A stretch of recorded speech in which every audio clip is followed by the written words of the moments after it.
Hello, everybody, and welcome to GameList, a show about our Game of the Year list, month by month. I'm Jake. This is Kaulin. Kaulin, how's it going? It's going great, man. How are you tonight? I'm doing so well. It's worth noting, that was my pitch at our new intro, and I fucking botched it, but I think it's close enough. We'll revisit it next time. The important part is that the beginning of this show is going to be a little bit different than most of our Game List episodes, because if you're listening to this, thank you, you're going to hear some different things, but if you're watching this, you're also going to see some different things, and thank you as well. The first thing to note is we've got some socials integrated now. Game List Show, at Game List Show, on all the stuff that matters, primarily Instagram, YouTube, Twitch, and Twitter is where you can find us. We're still GameList, but our handles are GameList Show. We want it to be uniform across the way. As usual, I'm still Jake Twitchin on all the regular social medias. And uniform as well these days is my lovely counterpart, Kaulin _. Same thing, Instagram, Twitch, YouTube, Twitter. You know where to find us now. Very, very good stuff.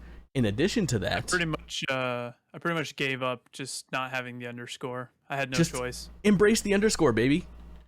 The pitch is going to be so much easier at the end when I ask you for your socials. I'm Kaulin _ everywhere. Oh, it's going to feel good. I'm gonna botch it anyways. Yeah, we'll still figure a way to fuck it up. It'll be fine though. It just feels wrong. It does. It does. You're still Kaulin with no underscore to me. Don't you worry. Thank you. In addition to One and only. Those little changes, things will still be posted for now on the Kaulin YouTube page where things have been hosted in the past. If you're watching this, again, thank you.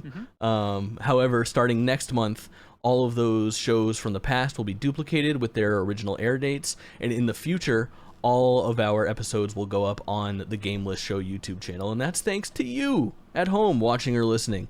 We're blowing up over here. We're doing all right. We're doing okay. We should have a home. Yeah. I would say we're we just doing. need to get the $33,000 for the Game List website. That's right. Pretty good. I think if we come up with 15 cash, they'll take it though. Yeah, I think so. We'll make it work in the long run. Top of the show. Listen, if you're listening to this for the first time, the idea of this show is always the same. It starts off with Kaulin and I talking about what we've been playing lately. We then talk about where those games that we're playing fit into our Game of the Year. We then talk about video game news that's happened since the last time we spoke to you. And at the end, we talk about what we're looking forward to coming up in this next month. So this is Game List July, but things are a little wacky. We've got a bit more to go over. Reason being is we just came hot off of Summer Game Fest, or the Summer Games Mest, or what used to be E3, what now may be Key 3. So we've actually had a lot of content in between this episode and our June episode. Since then, we've had 4 reactions go live on YouTube. Those are not in your podcast feed. If you're listening to this, go check them out on at Kaulin _ or on GameList Show YouTube's channel. Those are very standard. Kaulin and I sitting there reacting to, I think it was 4 events that we hit, correct? Yes. Yeah. 3 or 4? It was the PlayStation State of Play. It was the Final Fantasy 25th anniversary. It was the Summer Game Fest proper, and it was the Microsoft Bethesda Showcase. So yes, indeed, 4. And then in addition to those 4 reactions in your podcast feed, you've probably already listened to that or watched it, we did a extra podcast.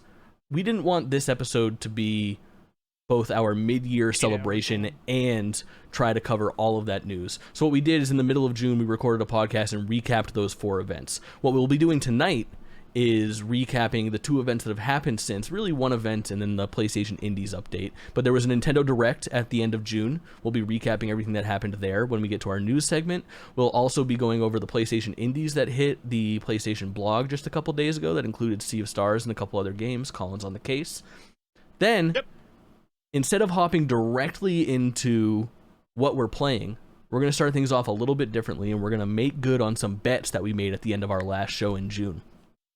Keen listeners will remember that we had 3 bets that we need to make good on. So let's just hop into that right now and talk about how things panned out.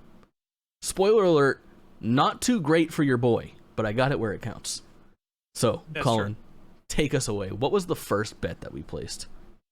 Oh, dude, I've been struggling on how to like articulate these bets as best as possible. It's worth noting that we're about to fight on air. Yeah. Yeah. Well, okay. So, okay, we'll start with the easy wins. Okay. So, the biggest bet that we made was Jake bet that there would be an announcement for Final Fantasy VII Remake Part 2, which there was. So, because of that, I have to play through the Intergrade DLC on stream, and then we're going to record a spoil list of it, similar to our Outer Wilds spoil list.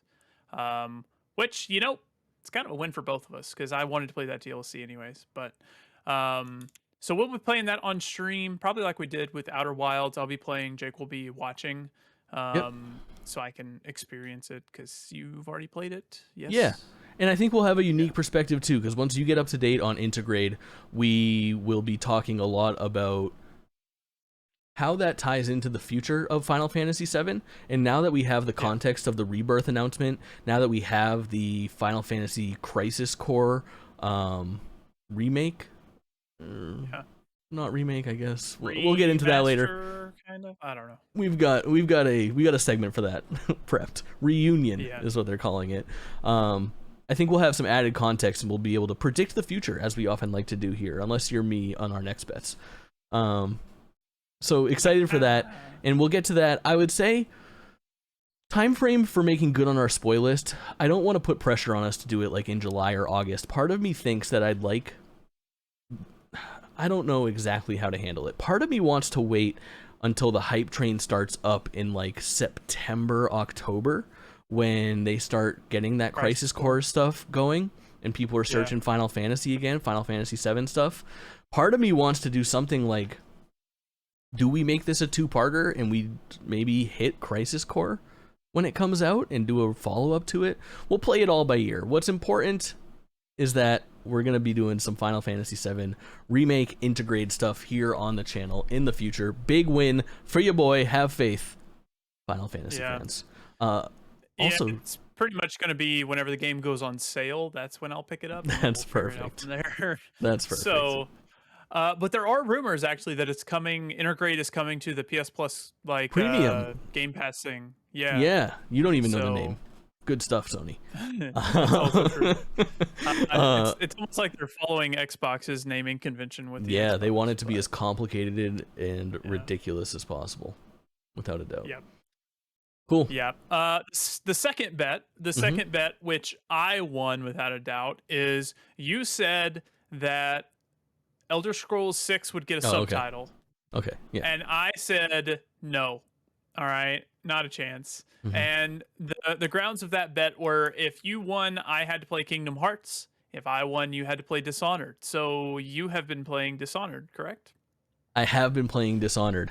It started off strong. I currently loathe it. We'll get to that when we get to our what we've been playing section. Yeah, I know that's actually kind of a big reveal. Kind of a big reveal. We'll get there. But I've put in a solid chunk of time. I think I'm like 4 or 5 hours into that game. But I'm making good on it. I'm doing what I need to do. Okay. But we'll get there. I'll play it eventually. There's no time frame dictated. I just have to play it before I die, and we're good. That's true.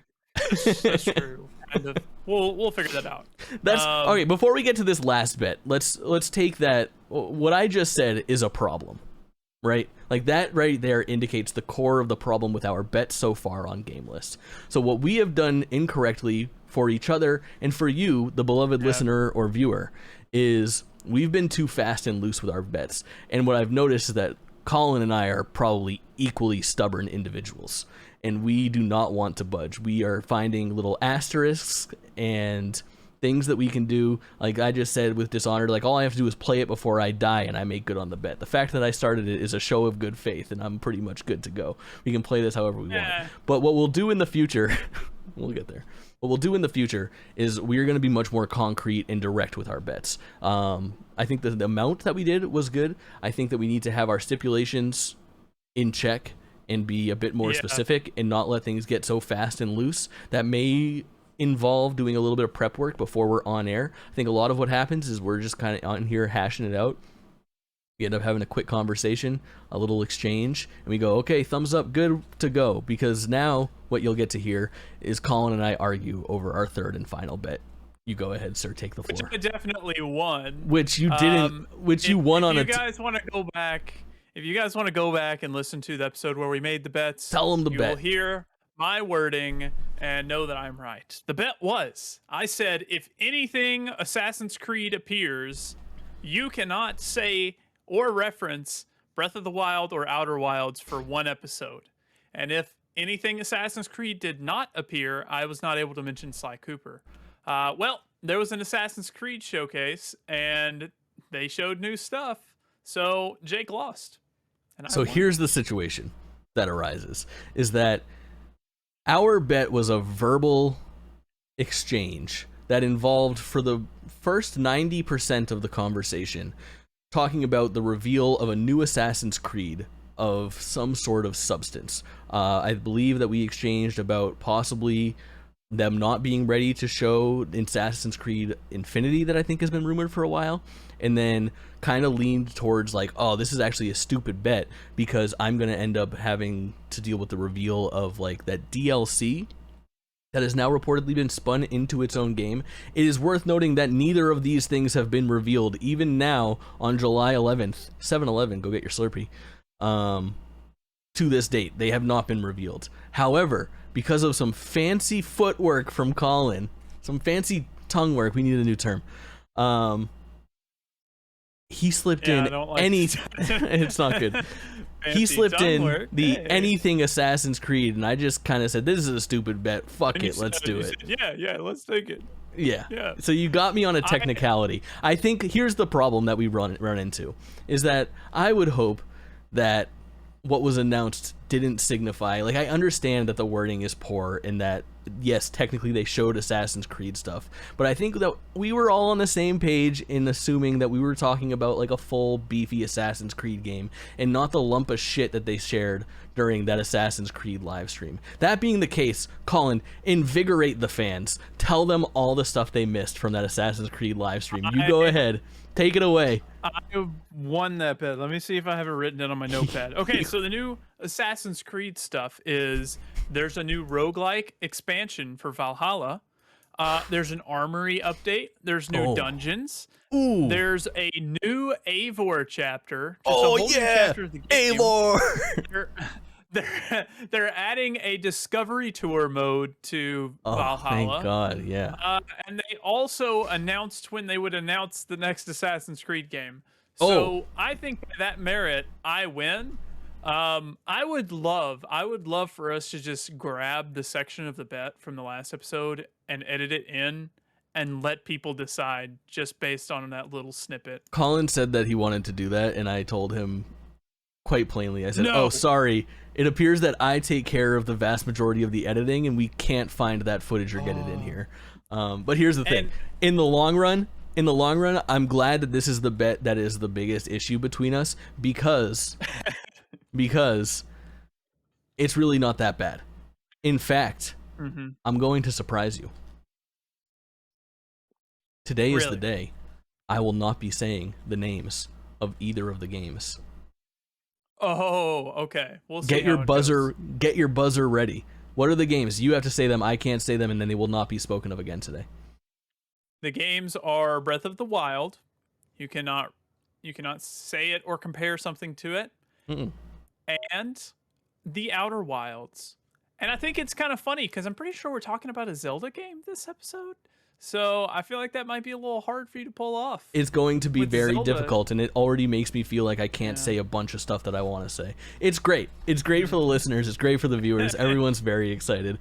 But that wraps up our bets. Just a fun little segment. It's nice to do those. I think that it adds something exciting. Like, we were going back and forth in the Discord over the past few weeks as all the summer game stuff was happening, as far as like how that stuff was panning out, and it added to some pretty good banter on each of our streams and whatnot as well. So look forward to more of those, a little bit more specific and a little bit more concrete in the future.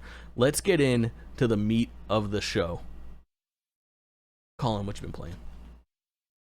I have been playing a game that the title doesn't make much sense, but It's like a 80s horror TV show turned into a game.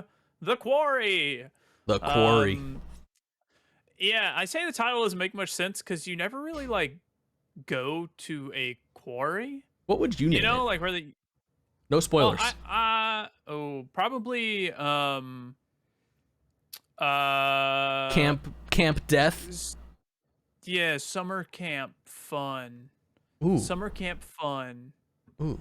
Hire this man. Like, yeah. I think summer camp fun is much better. Summer camp fun sounds pretty good. All right, so let the people know what's the deal on this. Yeah, so this is a game by Supermassive Games. They made Until Dawn, the Dark Pictures anthology. This game is much more in the veins of Until Dawn. It's longer. It's got a bigger cast. It's just a better game. The Dark Pictures anthology's famously been a little boring, you know. But this kind of takes it back to its roots of a bunch of teenagers in a very weird position, and they are horny and they get killed a lot. So Hey-o. it's very similar to Until Dawn. Was that David Arquette? Until Dawn? Yes, it was. Nice. There's David Arquette. There's Ted Raimi, Sam Raimi's brother. Interesting. There is what's her name that plays London Tipton in Sweet Life of Zack and Cody. I'm 33, it's a pretty bro. stacked cast. That's true. That's true. My people will know. Yeah.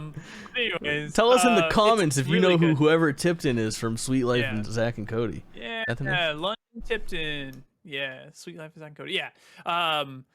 But it was a really good game. I mean, it's like an interactive movie. You pretty much just pick binary decisions to see what's going to happen. And you're often making decisions that you don't know have impact until way down the line and it gets somebody killed or saves somebody. I'm not going to really spoil anything about like the scariness of the game because I honestly didn't find this one as scary as Until Dawn. It kind of wears off after the first like 2 or 3 hours. It gives you a lot of exposition, which I appreciate. I like a lot of exposition, but I know a lot of people prefer the mystery to remain. It's one of the most fun I've had on a game this year. Played it on stream. It was great having people tell me what to do because I suck at it. But I will say one thing that really aggravated me was I was listening to podcasts and whatnot about this game, and they're talking great about it. And I'm like, you know what? We're going to play it. So I grabbed the game, played it, and the thing that they said was you have 3 rewinds in this game that are different than any other game. In this game, if someone dies, you get a chance to rewind before the decision that you made that killed them. Yeah. And I went into this game thinking, okay, I'll have 3 rewinds. Let's just let's mess around. So about 4 hours into the game, I knew if I made this decision, somebody was going to die. I knew it. I made the decision purposefully just to see how what the death was like. And then there were no rewinds. The rewinds did not come in, nothing. And I was like, what is going on? So it turns out you only get rewinds if you buy the deluxe edition or if you finish the game already. So it was a $15 price tag for me to pay to get the rewinds. I did not do that. Oh, nice. No, I played through the first 4 hours again to get back where I was. Good for applaud this man. Yeah. Nice work. I didn't spend the money. Although, 4 hours, $15, I could have made a lot more than $15 in 4 hours. Yeah, you know what your time is worth, King. Yeah, but I was not going to let their greedy little fingers get on my money after doing that because I was led to believe. Yeah, I was led to believe that you could rewind no matter what. But no. That is like that's shit. Roller Champions level of crossplay bullshittery. Yeah. If you remember, if you're a listener of GameList, you'll know my problem with them. I'll tell you that. Roller Champion. Yeah, it was annoying. It was a thing that I was really upset about. But aside from that, I really enjoyed the game. I loved it. Yeah. It was a great game. You should play it. No. But unless you buy the deluxe edition, don't go in expecting rewinds. Fair enough. Yep. Wild times. Cool. Quarry's good. I have been playing Super Mario Strikers, or I guess there's no super in this. Mario Strikers Battle League. For people who are watching the video, Y'all probably just saw me take a drink of my water and it missed my mouth and it went all over me. So, nice. A classic. Yeah. So Mario Strikers Battle League is out now. It came out in the beginning of June. I've talked about it on this podcast before because I was able to get in on like the beta test for it and check out what this game had available. And the real core of it is great. The soccer is fun. It is right in line with the other Mario sports games that have come out, Mario Tennis Aces and Mario Golf Superstar Rush, where the actual gameplay is really fun, but it is very bare bones. There's not much to the single player element of it. There's online functionality, but it's not too great. It's got everything that you might need, but nothing more. Zero bells and whistles. It is a fine video game. It is not a great video game. I've had some issues with these games in the past, but I kind of know what I'm getting myself into with them these days. The fact is I really just want to have this type of game available for if I would like to play it with my friends. I'm happy to have it available. I can tell you now that I've played it for about 4 hours, and it's on my Game of the Year list, despite not being that interested in playing it currently. I don't think there's anything wrong with that. I understand where some people would hear that and then roll their eyes like, oh, Jake just like says he likes this game and doesn't even fucking play it. It's a here and now type of game. It's not a game to just like, oh, it's out, time to grind Mario Strikers. It's not like that. It's the game that you boot up when you have 3 friends over and they're all on the couch and you're able to, do a little 2-on-2 soccer fun. It's a lot more intricate than I thought it might be. The game itself, as far as like gameplay mechanics goes, adds a lot if you compare it to like 2009's Super Mario Strikers Charged for the Wii. There's a lot of like variations that you can do on both your passes and your shots, which adds a layer of complexity that I wasn't expecting from the game. To be honest, for me, it's points off. I like casual pick up and play, especially based off of the way that I was just describing, that I enjoy playing it. I want my friends to be able to pick it up and me not to be able to blow them out of the water. I haven't practiced enough to get good like that, but I'm sure the online, the online matches that you would play against randoms would probably be a nightmare for somebody just starting out versus somebody who's put in like 30 hours into the game. Whereas some of the old Strikers and the old Mario Golfs, there's some beginner's luck that can come into play where you could really crush. But overall, happy, not thrilled with Mario Strikers Battle League. You have any interest in this one, Kaulin? No, not at all. Fair. Speaking of things I'm not very hot on, I also checked out Diablo Immortal. If this was recorded like 3 days after Diablo Immortal came out, I would have been a lot hotter on it than I am now. The problem with Diablo Immortal is what you've already heard from the zeitgeist. This is a pay-to-win, free-to-play Diablo game. It does what it sets out to do very well, in that the gameplay is good and the amount of money that it requires to get ahead in it is bad and a high ticket. It really makes me just want Diablo 4. And to be honest, I'm so disappointed with Diablo Immortal's pay-to-win mechanics or pay-to-play mechanics that I don't want to give it much time. I played probably 4 to 6 hours of it. A lot of it was on stream with chat, which was fun. It's cool to play with your buddies. It's cool that it was free to get in there. But by the time you hit that 5-hour mark, you will understand exactly what this game is trying to do to you. And I pray, listeners and viewers, that you do not give it what they want you to give it. It's not worth it. Now, after those lemons, let's get into something that is truly top-notch. Teenage Mutant Ninja Turtles Shredder's Revenge. This is awesome. Since we last talked to you on the main podcast, this game was dated and released. And let me tell you, it fucking delivers. Kaulin, I've been monologuing for the last 5 minutes. What do you think of this thing? I think it was fun. It's I wasn't raised on these kinds of games, so I don't have the nostalgia pulling me to them. But what I played with you on stream and a couple others. And then I also played one of my best friends grew up on these games, and I played with him and his son a bunch. So I've had a good time with it, but I have no no nostalgia drawing me to it. So sure. We played with 6 players. How many times have you played 6-player online games? Oh, I'm pretty. Battlefield 2042 had 140 something in a match or something. So... Okay. Did you party up with 5 other friends and enjoy yourself the way that you did with this? I didn't think so. No. I think that's the coolest part about this game, is that it did give... I think we went about it the right way. Is this game can be played single player or with up to 6 players, and it's online, and it's on Game Pass, which is a huge selling point for it. The fact that we were able to hop into this 2D beat-em-up side-scroller together with the low price of $260 a year to subscribe to Game Pass Ultimate, or however much it fucking costs, was truly a fucking treat. The game itself is like as technically sound as you could hope it to be. You know what you're getting into. If you watch the 1-minute trailer for this game, if you're watching the B-roll that we're running on the video right now, you know what you're getting into with this thing. It is classic 2D side-scrolling action beat-em-up gameplay with a true arcade feel and look. You can play as all 4 turtles. Casey Jones is unlockable once you beat the game. It's not a spoiler. He's on the cover. You can also play as April O'Neil or Master Splinter. It was myself, the fellers from my streaming worlds, Jimmy Mack, friend of the show, and Kaulin, who all joined up, and the gameplay was truly flawless. You'd expect 6 players online for a co-op game like this that kind of feels like it.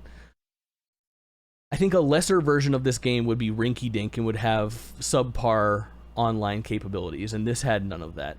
If anything that I've said in the last couple minutes appeals to you at all, I cannot recommend this game enough. It fires on all cylinders and is such a fucking blast. It is, to me, a 10 out of 10 video game, and one of the very few that have come out this year. There's really only 3 of them. We'll get to that when we rank our games here in the middle of the show. All right, that's enough Shredder's Revenge. I hope I'm doing it service with how much I truly enjoyed it. Front half of this show, I played a lot of new releases of varying quality this month. Colin didn't play as many. He played a lot more classics. So as we talk about what we're playing, we usually hit the new releases first, or the current games first, and then work our way towards the back catalog. So it's a little Jake heavy towards the front of this conversation, and a little Colin heavy towards the back half. So we'll keep it popping right now, because I have been messing around with the closed but open beta for Disney Speedstorm. It is a closed beta in title, but if you go to Steam and search Disney Speedstorm and then click apply, it just automatically grants you access to the Speedstorm beta. This is a free-to-play Disney kart racer. It is not as malicious as something like Diablo Immortal. It's still pretty malicious. Here's the thing about this game, is it's very like gacha style. If you've played any free-to-play games, like any of those like Marvel Heroes or Star Wars style games where you collect like character gems to enhance your characters, it's very similar to that, where you start off with like one racer and then you kind of unlock everything by opening up random chests. There's some issues with the actual structure of the game, but what's really impressive to me is that Disney Speedstorm is a truly competent racer. It's somewhere in between like a standard arcade racing game and a kart game, the way that it looks, and it hits a striking balance that's really, really impressive. It all obviously has a bunch of licensed characters: Pirates of the Caribbean, Monsters Inc., Mickey, Mulan, all this kind of stuff. But the actual kart racing, the actual car racing, I shouldn't even call it kart, because it does handle like an actual vehicle, almost more like a Burnout or a Need for Speed than a Mario Kart or a Sonic Racing. It feels so nice, and the graphics are so incredible. The first level is a little bit bare bones. It's kind of like a demo track. The second level is the Pirates of the Caribbean level. The whole thing takes place in the rain. There's like stage effects that blow anything that Mario Kart has ever done out of the water, where like Jack Sparrow's ship like crashes into the side, splashes, and there's water on the screen. The rain looks really good. The actual gameplay, the boost feels super fast. There's interesting shortcuts with like grind rails for the game as well. It's free to play as fuck. It is a very sound video game. I'm keeping my eye on this thing. I understand that it's free to play. When this thing releases wide and goes multi-platform, I think it could be possibly a pretty big hit. I'm not positive. Does this fall anywhere on your radar? No. Okay. No. Cool. I mean, maybe like if I had a group of friends that were like, "Hey, let's play it," then I'd download it or something. Yeah. But I'm not gonna play it on my own. I get that. Cool. Moving into the other thing that I played a demo of just the other day.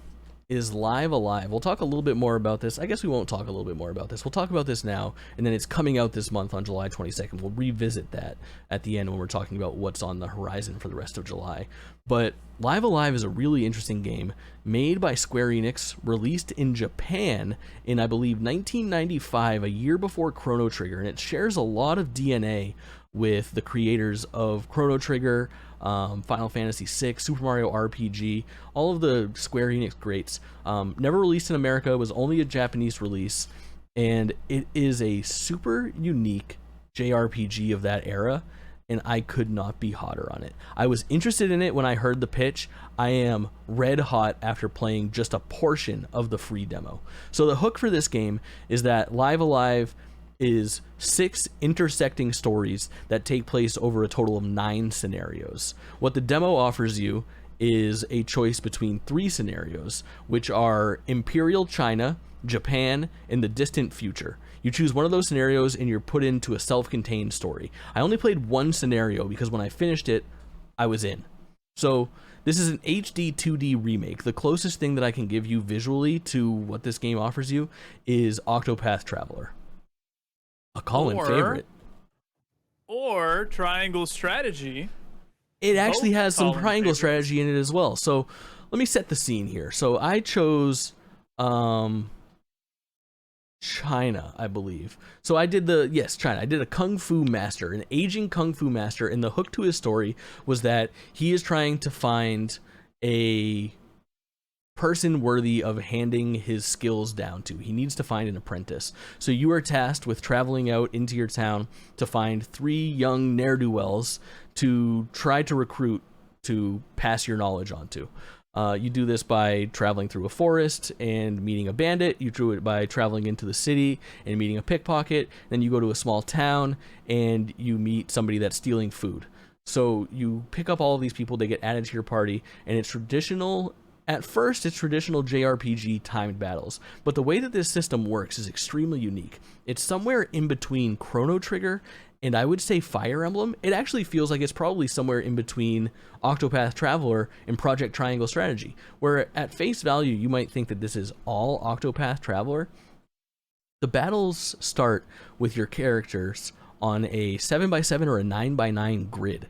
And you're on an active time-based battle system, but time is frozen until you make an action. So you can go right to your attack like you normally do. Like the first thing I did was I was like, okay, cool, I'm here in the first battle of a JRPG. I'm going to hit A to attack, I'm going to pick an attack, and I'm going to cast it on this guy. I go to cast it, and I get a grid of where that attack will land, and it's not within the range of the enemy that's on my screen.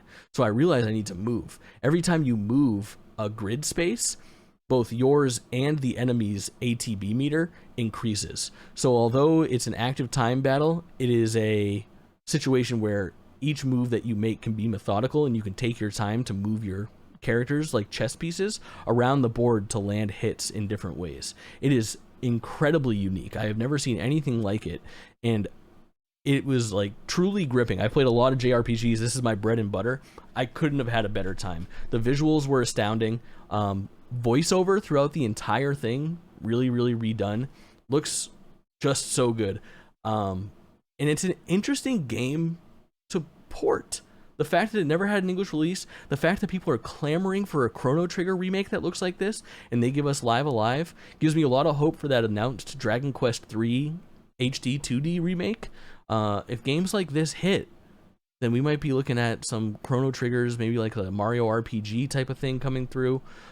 Just really interesting, and it kept on throwing me curveballs throughout the whole thing. I found the story to be more entertaining than I thought it would be. I thought I was going to just get some random kids. Each one of these kids had a personality, and it was only one of 6 stories. The revive system in the game has a really interesting thing where if you go to 0 HP, your character is knocked down. At that point, you can use anything. You don't need to use like a revive item. You can just use a potion and heal them back up, no problem. But when they're in that KO'd state, if they get hit one additional time, they're out for that entire battle. There is no Phoenix down. There is no revive that you can cast. They are done. So it adds some pretty cool layers of trying to think about what move to make next. The thing that gripped me the most, and the reason why I didn't play more of the demo, is because I was unsure what portion of the game it was offering me. When you started the game up, it's worth noting that this game has beautiful menus, both from the start screen or from like the equip screen. You know, standard stuff, you're out there opening pots and chests and equipping new daggers and pants to make your character stronger. The thing that really got me the most was selecting one of those 6 characters drops you into a self-contained story. And I couldn't help but think, how do these 3 things all come together? These 3 stories, and how do the 3 additional stories that are available in the full game come together? If I was starting this game, worth noting that progress transfers from the demo into the final game. But my question was that if I was starting the final game, how would this whole thing open up? Would it just start with that character screen, or would there be some overarching thing? I know that there's 6 characters I can choose from now, but there's a total of 9 scenarios. So I'm assuming in some way all of these characters come together, and that eventually I'll have a party of all of the main characters that I was controlling and not some of the side characters. And my mind is racing. I am so in on this. I want to see how it all comes together. I want to see if there's a prologue. I want to see the epilogue. I want to complete all 6 stories and then get to phase 7 where things come together. I want to know who the bad guy is. I am assuming that there's some sort of time travel involved with it. I couldn't be more excited. We talked about the 3 that were available. There are 3 additional stories, present day, Wild West, and near future, in addition to the distant future, Japan and China. So that might be the most that I've ever like intricately talked about a game on GameList.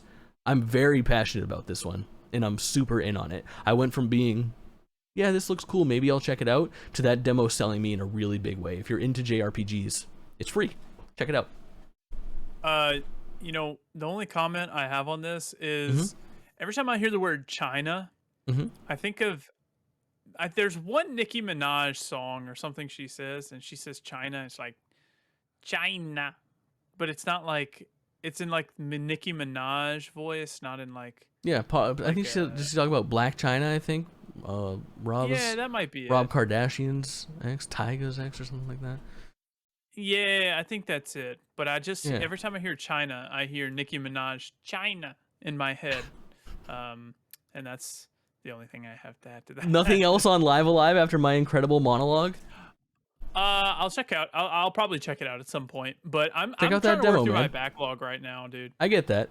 Do me a favor and check out that demo. Yeah. The demo that I played, start to finish, I was like, I'm not even gonna finish this thing. It was only about 15 minutes that it took for me to get through that one section of the 3.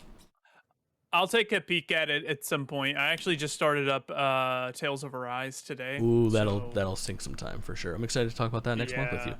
But I think Live Alive could lead to some pretty interesting discussion on the show. You'll definitely hear more about this next month on GameList, sure. No doubt about it.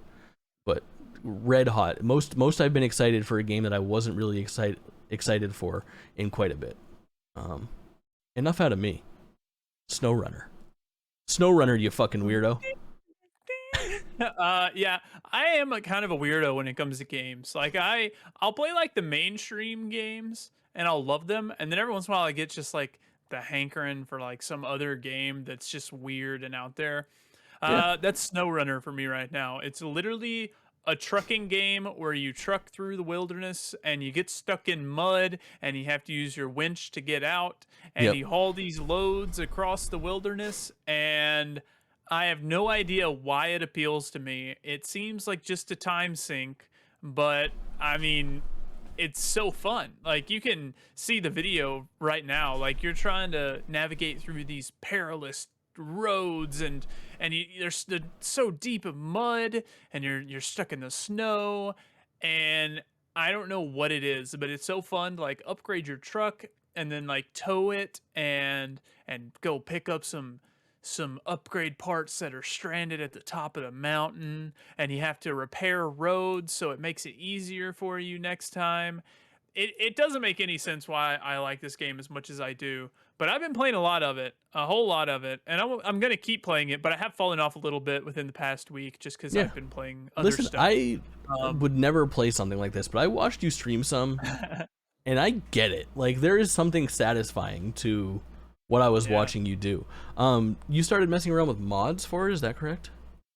Yeah, so it has like console mods and stuff as well. So you can just kind of go to the little mod store and install stuff. And there's like a bunch of like super overpowered trucks. If you're getting frustrated with something, you can just install one of those and use your overpowered truck to get you over a hump. Or you can do what I did and just kind of skip through the first chunk of the game with the overpowered trucks because you're really broke at the start and your trucks really suck. Yeah. So I kind of like powered through the first part with some mod trucks to get me some money, and now I'm just trucking along how it is. It this game, my desire to play this game came out of kind of playing my fill of Hell Let Loose, and I know it sounds weird, but Hell Let Loose was a very slow and methodical shooter, Mm-hmm. and I wanted another slow and methodical shooter, but I couldn't really find one on console that I could play. And then I found this game where you could just kind of take your time going around the turns, making sure you don't run over anything, don't get stuck. And Yeah. it's just a slow game that I can sit back and just kind of go into like a relaxing trance and play. Yeah. Um, I get that for sure. yeah. It seems like a cool little pickup. It's Not fun. It's co-op, opposed but to I it. can't get anyone to play with me. So. Yeah, I'm out. I'm out. I'm about as in as you are on Disney Speedstorm and Mario Strikers. Mm-hmm. I played a little bit of Naraka Blade Point, which I've talked about briefly on this show before, not in a full segment, but I typically stream on Saturday nights with 3 other individuals, and one of them... Oh wait, no, actually, we were all 4 playing this game, and we had to sub out because it's 3 player only squads, kind of like Apex Legends does to you sometimes. But this is a third-person battle royale game set in, I believe, China. I have Jesus no idea. Christ. I think it is. I think so. I think it is China. This game is so unique and fun, man. It's on Game Pass now, which is why it's seeing a bit of a resurgence, but it's been incredibly popular on Steam. I played it during an open beta back in the day, and I said to myself, this is something I would definitely play sometime. And revisiting it, I said to myself again, I could see myself playing more of this. I haven't since playing it, but I think it's really interesting and worth checking out. They've already flexed a little bit and had some collabs. They had like Bruce Lee is in the game and things like that too. I think this one might be here to stay. I'm not sure if it's going to be like a new tier of, you know, I don't know if we're going to be saying Fortnite, Apex, Warzone, and Naraka in the future. Naraka. But it's entirely possible. It seems very popular, and it's way more sound than you'd think. The fact that it's primarily melee, it really differentiates it. It's got some really fun movement, almost like Assassin's Creed style movement, where you're kind of like jumping from rooftop to rooftop and using like a grappling hook to get around as your main source of transportation. It does some really interesting things to the battle royale landscape that I'm pretty hot on. If you're a Game Pass subscriber, give it a shot. I can't recommend it enough. Really fun, unique game. I think I'll probably hop into it again sometime in the near future. I'm honestly excited to do so. Yeah. Let's get into... You got some more Stranger of Paradise under your belt? I do. So me and Freight Train, friend of the show, first guest we of the hopped show. back on. Yeah, first guest of the show. We hopped back on and we got the platinum for it. We worked our way up through like the highest difficulty tier, and just like upgrading all of our stuff and everything. And as we were working through it, they announced the DLC.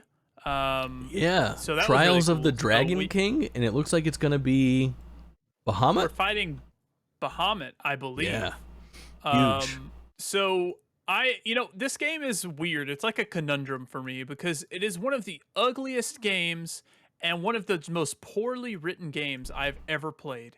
It's so weird, but I love it. I don't know what it is about it. The gameplay is very fun, but it's just so ugly and the dialogue's so stupid. It makes me want to hate it, but I can't. Hey, I love it, and I don't know why. There's no shame in that. I love that. It sounds to me like you're loving a 7.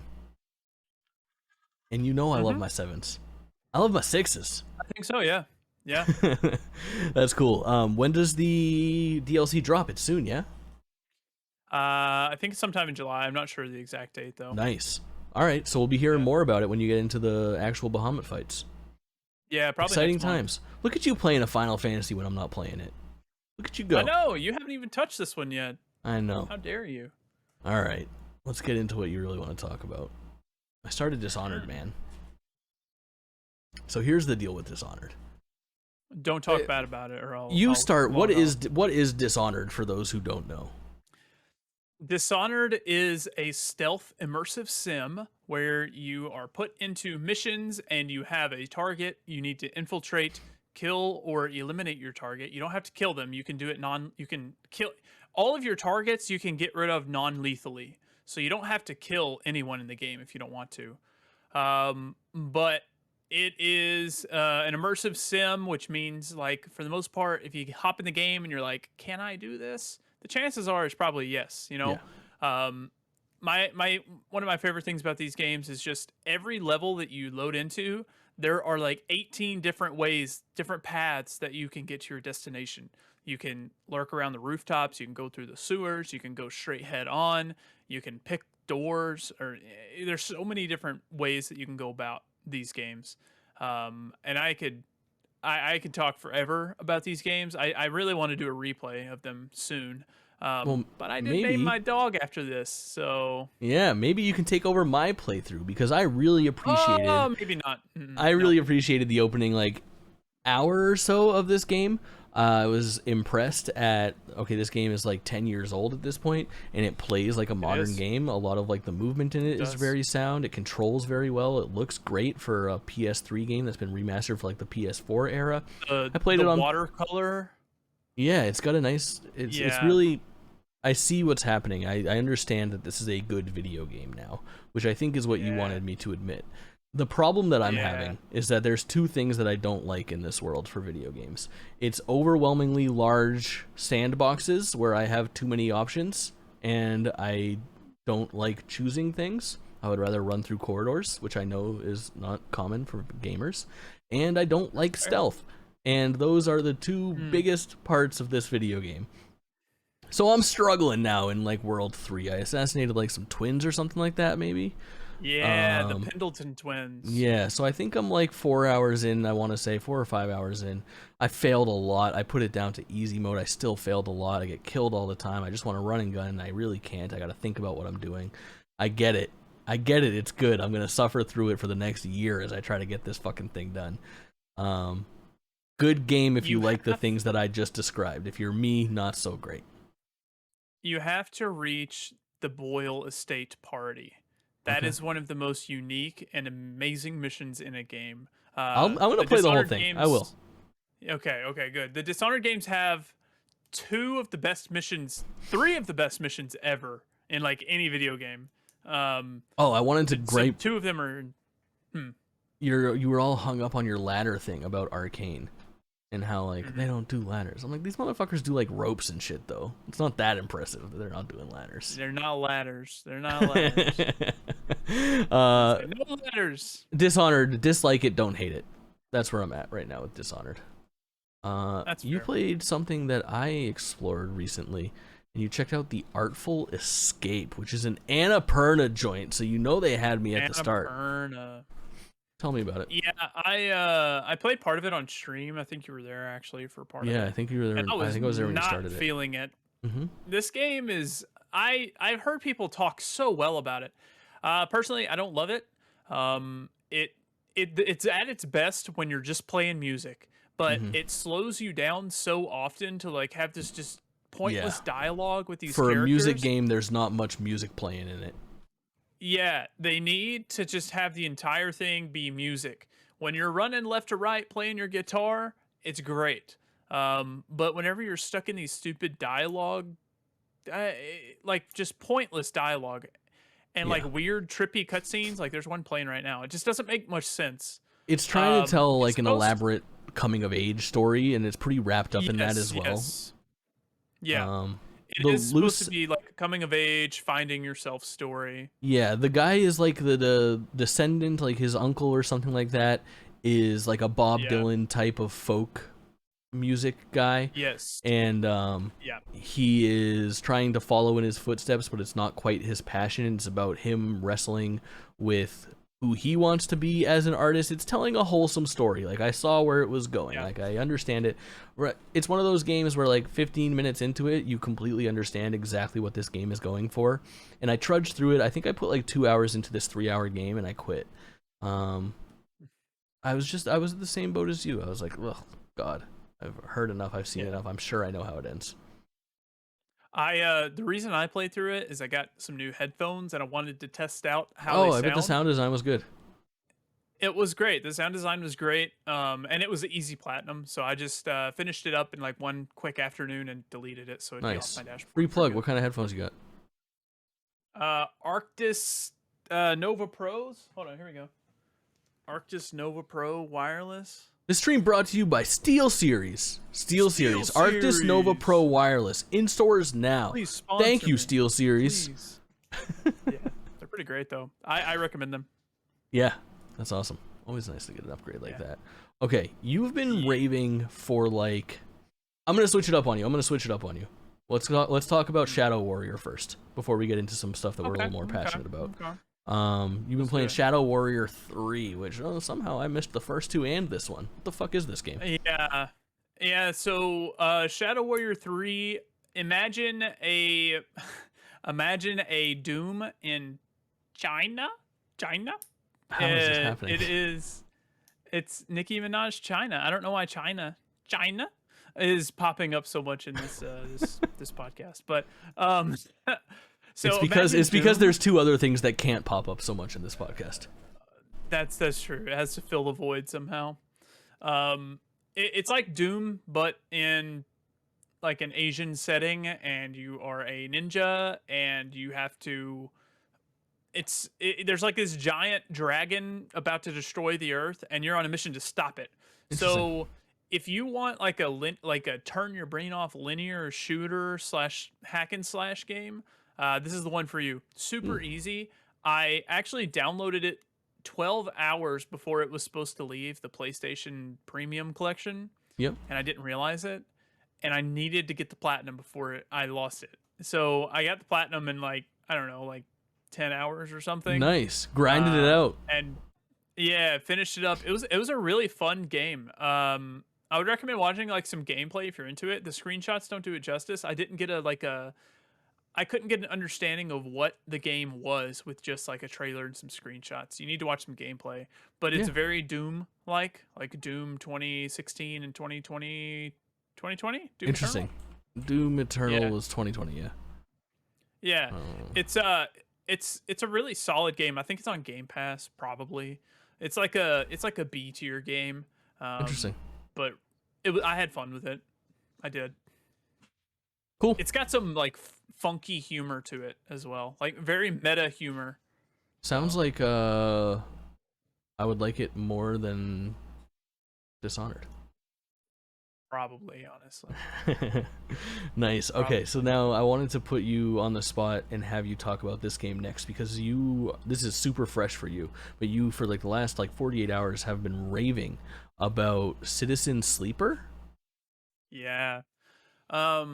So imagine Disco Elysium mixed with cyberpunk kind of on a ring in space. And you are a sleeper.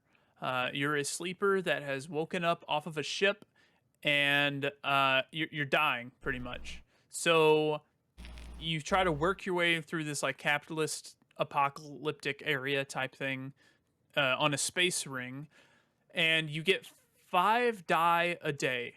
And then with those die, you spend those die either going to work, completing tasks, completing missions, to make friends and move through quests and whatnot. So there are many like different quests and characters that you'll meet, and they'll send you on quests, and you have to spend die to get progress. Like you can see little circles on the shit looks trailer intricate. that's playing right now. Yeah, so it's not as intricate as it looks. So when you spend a die, it rolls, and you get a certain % chance of increasing that like circle to progress the quest. So it's very like Disco Elysium, lots of text, lots of story. There's a ton of world building in this game. It is very like stylized, like it's just you're on a ring, but you don't walk. You just look at the ring from top down, and then you can like explore the ring, and it will spin, and you can do all your stuff that you need to on the ring. I have a really hard time describing it because I've never played anything like it before. The it looks closest thing super I can unique. think is, the closest thing I can think is Disco Elysium, but cyberpunk-ish. And I don't know. What about if any of our listeners? I was going to ask about the scope of the game. Is this a what's the price, and do you know the approximate length? The price is $20, I think, and it took me about 10 hours to beat it over the past 2 days. Interesting. There are multiple endings, multiple outcomes based on decisions that you make and things that you fail or succeed. One of those. And I hit one credit, like I hit the credits once, and then depending on the decision that you make, it like branches. You're either at the credits and the game's over, or it branches and you're at the credits, but you can continue your story. And then I hit the credits again, and then I hit it again. So you can hit multiple endings in one playthrough. Cool. Because it's like the endings of each storyline, I guess. It's very cool. A sleeper, I feel like I should actually explain what a sleeper is. Yeah. So your characters, the big hook for me was like the sci-fi aspects. You're a sleeper, which means that, say I took my body and I uploaded my consciousness into a engineered body, right? Oh no. And it's not necessarily an upload, but it's a copy. So my body would still be in cryo, but then the sleeper would have my mind, and then they would be out doing stuff. I'm biting my tongue because of a certain comparison I'd like to make. Say it. I can't. Say it. Why? There's a certain bet that I've lost. Oh! You were gonna compare it to Outer Wilds, weren't you? Mm-hmm. Yeah. Okay. Good thing you didn't bring it up. But yeah, so you copy your consciousness, and then you are playing as that copy, trying to survive in this dystopian capitalist society. And you have to manage like your resources. Your body's constantly decaying, so you have to make sure you don't just die off. And then you make friendships, go through quests and whatnot. And it is one of the best games I've played this year. Absolutely. Cool. It's so different and weird. And I was having yesterday actually, we were going to record, and we decided to wait till today, which, there you go, listeners. There's a little bit of tidbit. Behind the scenes, baby. Look at these new graphics. Yesterday, and our socials. Yeah, true. Yesterday I was struggling because I was like, I'm just not feeling games right now. Like I will look at my library and see 20 games, and I'm just not feeling it. Like I'll play one for 15 minutes and be like, it's just ain't hitting. Yeah. But this game, I think it kind of like relit something in me. I bought it last night, played it last night, and all day today because I was off work, and beat it. And now I'm like, give me more games. I'm back in the mood. Yeah, it's nice when something hits like that, for sure. A down slump. Yeah. That's awesome. Citizen Sleeper. Very play cool. It, please go play it. Yeah, seems unique. Doesn't seem like my kind of thing, but I'm getting what you're putting down. That's for sure. Yeah. Last but obviously certainly not least, I'm playing one of the undisputed greatest games of all time again for the first time in probably 10 years. Legend of Zelda Ocarina of Time. I'm in the middle of streaming it some nights a week. Twitch.tv/JakeTwitchin, like twitching with no G. I am sitting inside of Jabu Jabu's belly, and I am blown away even all these years later at how this game holds up. My question, this game needs to be talked about, not at all. So instead, I want to ask Kaulin, have you played it? You know what this game reminds me of? Breath of the Wild. It's just so similar, and like its protagonist, and it's like this is a Legend of Zelda Ocarina of Time, a true classic 10 out of 10 video game that changed the world and 3D games forever, and video games forever, the world. I've never played it. I've never played it. We got a good bet coming up at some point in the future. Oh boy. with that taken care of, where can I play it? As long I'm down to make a bet as long as there's an easy place for me to play it. it's right on the Nintendo 64 backwards like compatible or digital game section of the Switch. So it's built in natively. There's better ways to play it. You can emulate the 3DS version with some nice fixins for the PC and make it look really pretty these days. You could play it on the 3DS natively, which is arguably a better way to play it as well. But the 64 classic still holds up, man. It's all that in a bag of chips. It really is. It passes the test of Ocarina of Time. All this and more here at GameList. All right. With that being said, and this being GameList, let's recap our game list. The way that we want to do this today, this is kind of the middle of the year. We're in July. We've done 6 episodes of this show. We will be back in January. I mean, we'll be back in between now and then, but in January we'll have our final game of the year list. But we just wanted to run through how we're sort of feeling and what our lists are looking like so far. That's the point of the show, after all. It's not just news, what's coming up, and what we're playing. It's keeping a running tally so that conversation isn't a nightmare in December like it is for everybody else. So what we'll do is we'll kind of focus on our top 5 today. We've got some honorable mentions that we'll call them now. Who knows? Maybe there's nothing but lemons coming out for the rest of the year, and some of the games that we mentioned in our honorable mentions make our top 10. But Kaulin, just rattle off. Let's not go into detail. What's hanging out in position 6 and back for your game of the year right now?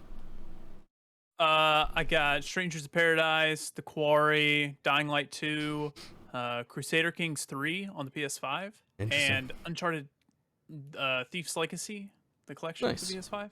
Good picks. I got Mario Strikers Battle League. I got Lego Star Wars Skywalker Saga. I have Rogue Legacy 2 and End of List.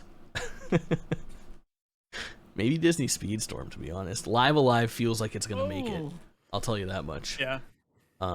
If the rest of that game is anything like the opening hours, it'll be up here, probably cracking my top 5. But tell me your number 5 game of the year. My number 5 so far. It's a little game called Ghostwire Tokyo. Nice. I'm holding down Switch Sports. Switch Sports. Oh, you know what? I completely forgot I played that game. I should probably put that on my list somewhere. Honorable mentions? It's not cracking your top 5, probably, right? It's actually going in my stinkers. Oh, very cool. All right. What's your number 4 game? My number 4 is Lego Star Wars. Oh, from my honorable mentions. Maybe I should put it in my stinkers to spite you. My number 4 is Kirby and the Forgotten Land. I still owe that game some time, if I'm honest, but it is pure 3D platforming bliss. Number 3 for you. Citizen Sleeper. Very nice. Where can we go to hear more about that? Oh, listen to 10 minutes ago. Rewind. Number 3 for me is Shredder's Revenge. Where can we go to? I'm just kidding. What's number 2 for you? Horizon Forbidden West. Good pick. Who would have seen it coming? Great game. Mm-hmm. My number 2. I'm going to be honest. Right before this show, I switched my number 2 and my number 1, and that's a hot topic of discussion. Let's go. Let's do your number 2, my number 2, and your number 1 right now. Elden Ring. Elden Ring. Listen, I get it. I know that it's maybe bad of me to put there. Kaulin, we talked about this a little bit earlier, and you had a really good point that you made with Elden Ring. And you were talking about people loving it when it came out. Go ahead and just spit that little bit of knowledge. Yeah, so my thought is, when Elden Ring came out, it was freaking bread and butter, right? It was the best of the best. And I thought so too when it came out. And my thought is, looking back, it can only go down. If it was a 10 when it came out, it can only go down from 10, right? Yeah. Everybody was red hot on it. Yeah, it's gonna naturally degrade in your mind, even though it's still just as good as it was. Yeah, I get that. I was torn on what to do, and I'll get into my number 1 pick in a second. And I do adore Elden Ring more than I ever expected to do so. You guys can go back and listen to those first couple episodes of GameList when Kaulin and I were playing through it. We had a fantastic time playing through it individually and together as we trudged through those bosses. And I do look back on that game very fondly, but the more time that passes, the less respect I have for it. Maybe that's bad. And I think there's going to be commentary throughout the year on Elden Ring, on where it should fall. I think it's an interesting game. I wonder when the last time a game of the year, a game that was a true contender for game of the year, was actually released as early as Elden Ring was. I feel like for the most part, a lot of games that get game of the year accolades come out in that like sweet spot of October through December. And those are usually the games that are in conversation. But actually, I can tell you the last time a game came out that early. It was not quite as early. It was Sekiro in 2019. It came out in March, and it won. So that's right. A FromSoft joint. Yeah, that does check out. But I think Elden Ring is a really specific one. I think the problem with Elden Ring, as much as I loved it, and even though it might be a better game, I might even argue that it's a better game than my number one pick. My number one pick is significant to me, and it's Pokemon Legends Arceus. And I want to give that game the respect that it's due, especially at this very moment in time, because we're about to have a really weird year for Game of the Year, especially when it comes to Pokemon. We are going to have, for the first time ever, 2 mainline, depending on how you consider Pokemon Legends Arceus, Pokemon games up for Game of the Year in the very same year. And my worry for Pokemon Legends Arceus's legacy is that this game is completely ignored in 6 months when people are doing their Game of the Year conversations, because Scarlet and Violet build off of the back of what Legends Arceus provided us. And what it provided us was a catastrophic jump, like a gigantic jump, the biggest jump ever that the Pokemon series has seen. Does it feel a little bit like a glorified tech demo? Yes, but does it do everything that it was setting out to do nearly perfectly and reinvigorate the Pokemon franchise for likely another 20 years? 100% yes. And I think that this game will be forgotten in conversations as time moves forward, and I don't want that to happen. If it makes you feel any better, I've already forgotten about Pokemon Legends Arceus. Motherfucker. So, it's just really cool. I think it deserves its credit. I really hope that it gets its flowers in the future, because I have a feeling that people will forget everything that it pioneered and everything that it changed for Pokemon games going forward. And I think if you look at Pokemon, what was the last Pokemon game that came out? Sword and Shield, and then compare it to Scarlet and Violet, you're going to see 2 games that are so very different, and that missing link in the middle will be forgotten. So Pokemon Legends for me, Game of the Year, most important Game of the Year, if you're asking me. And I'm an idiot, so I don't know why you guys listen to this show. No comment. All right, that wraps it up for what we have been playing, which means we can get into some real fun stuff. Let's talk about the news, baby. We've had a pretty decent amount of stuff trickle out over the last couple weeks. I think that we should talk about God of War Ragnarok. Did you think we were going to see this thing? Yes, I did. I was always in the camp that it would come out this year. I did not think it was going to make it. Yeah, I was always in the camp that it would come out. Really? Yep. Well, it's been announced. There was a lot of hubbub. There was a lot of back and forth. There were a lot of people that felt the same as me. They weren't sure if this thing was going to rear its head in 2022. The answer is yes, it most certainly will, and it will do so on November 9th. What do you think about this reveal? I'm excited. I'm going to buy it. I will say the only thing that I don't like about it is they unveiled the collector's edition, and it is not as good as 2018 God of War's collector's edition.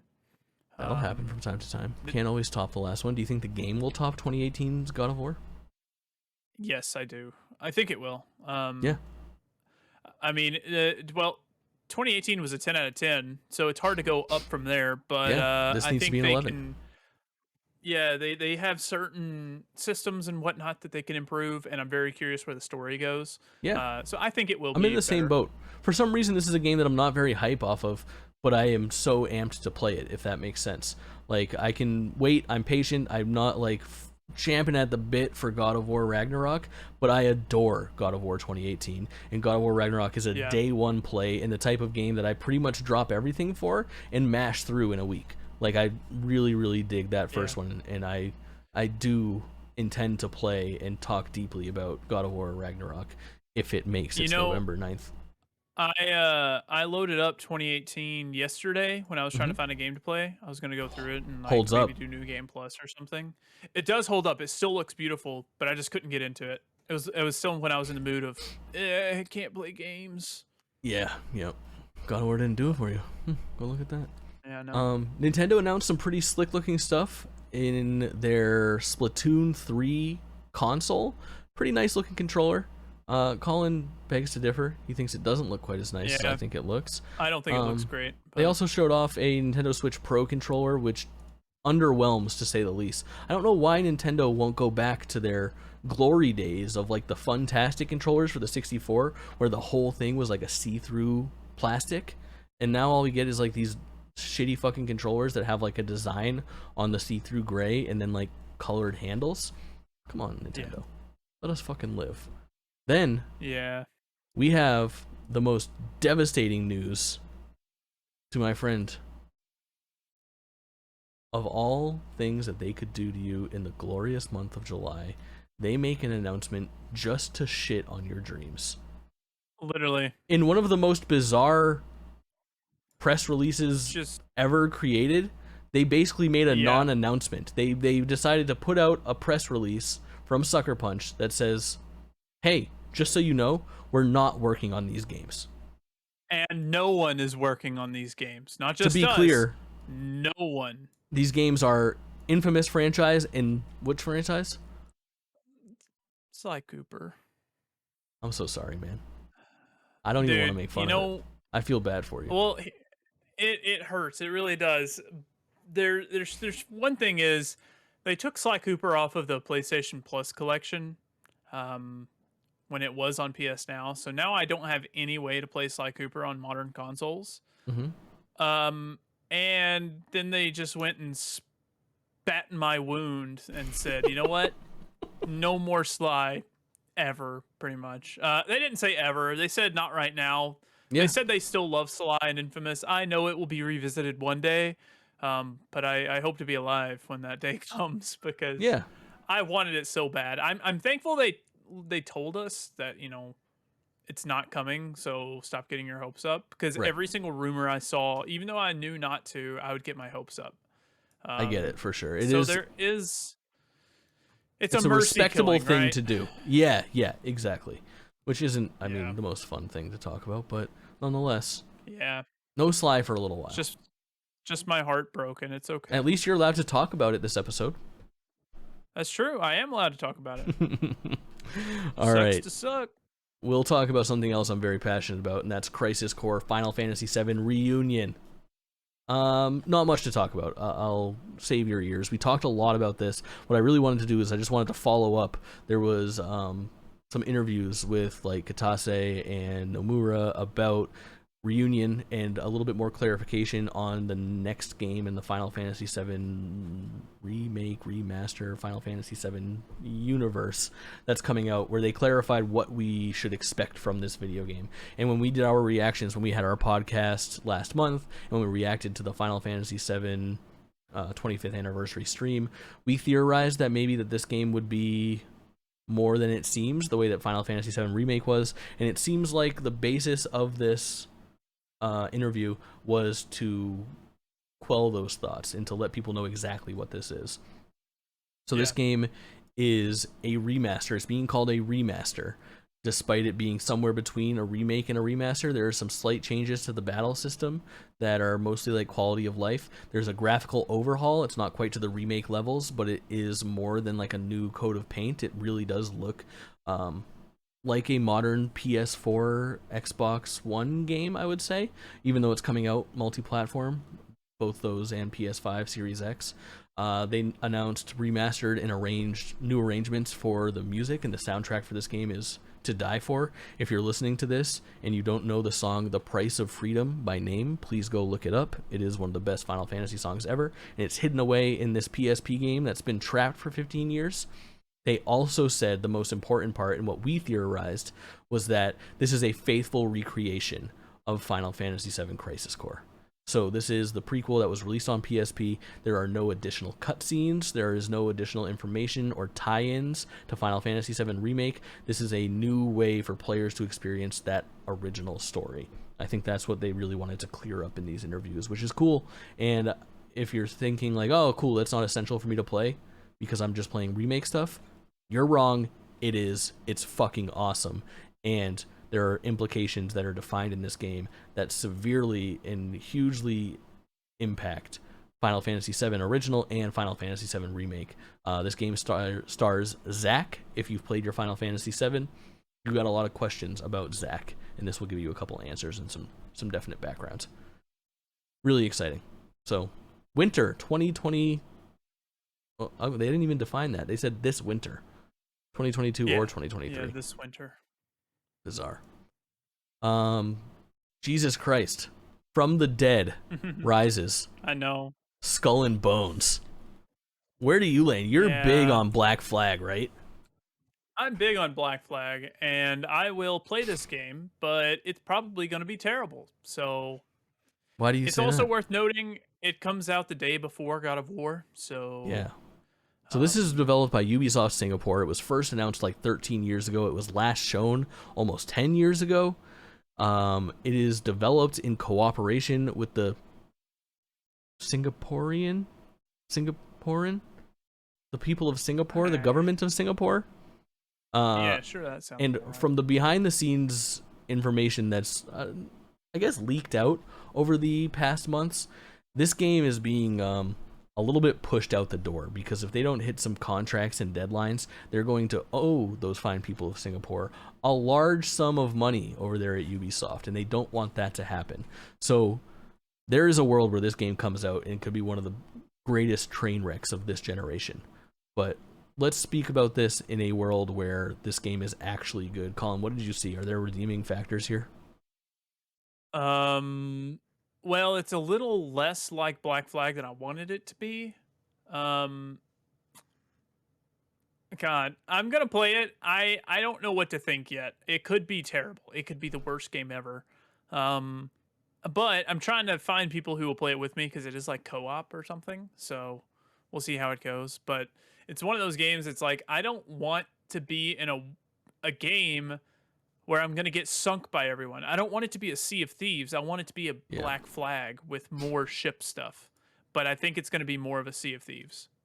Yeah, I don't know. I mean, I look at it and I go, to me, just looking at it from afar, it looks like a competent, on the surface level at least, what they're showing us, seems like a competent version of a game that a lot of people will like to play. Like, there's a bunch of people that are just, like, super hot on the sea sections of Black Flag and they want to do pirate shit, and Sea of Thieves isn't quite their cup of tea. They want something a little bit more realistic, more actiony, and it seems like it's doing what they might want it to do, but couldn't be less interesting to me. Yeah, two things. One, whenever you like get materials, you just kind of like row up to it in your boat, and then this tree kind of like shakes, and then you just have I saw that. Like the weird. harvesting materials looked like fucking shitty.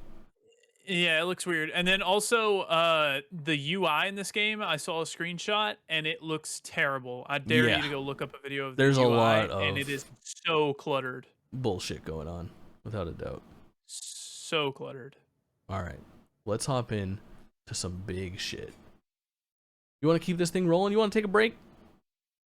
Let's keep going if you want. Fucking mashing through the game list today, baby. You're with us. Yeah. Beautiful listener or viewer. Nice. All right. Here we go. It's time to hop in to Nintendo Direct. So, Nintendo finally decided to play nice.